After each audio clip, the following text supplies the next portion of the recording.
এই ধৰণে চিট হৈ পৰিলে শুৱক।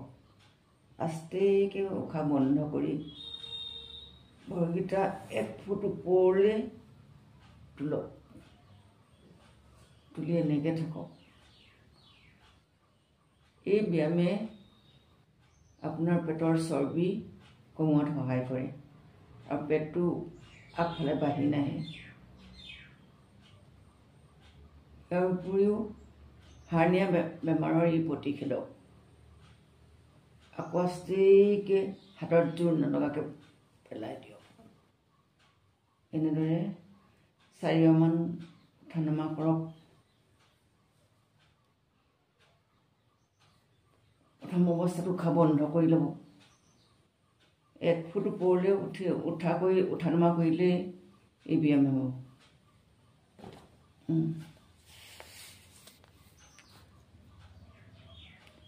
এই ব্যায়ামক উত্থিত পদাসন বোলে।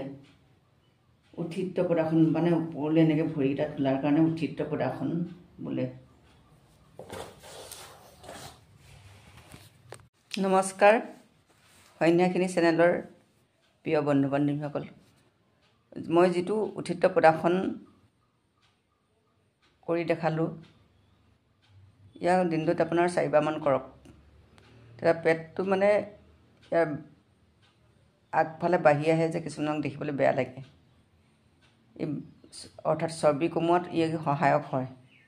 ইয়াৰ উপৰিও হাৰ্নিয়া বেমাৰৰ প্ৰতিষেধক হিচাপে কাম কৰে। কিন্তু কষ্ট হয় এইটো কৰোঁতে। প্ৰথম অৱস্থাত বহুত কষ্ট পাব। তথাপিতো এই ব্যায়ামটো কৰিবলৈ চেষ্টা কৰক। খুব সোনকালে পেটৰ চৰ্বি কমোৱাত সহায় কৰে।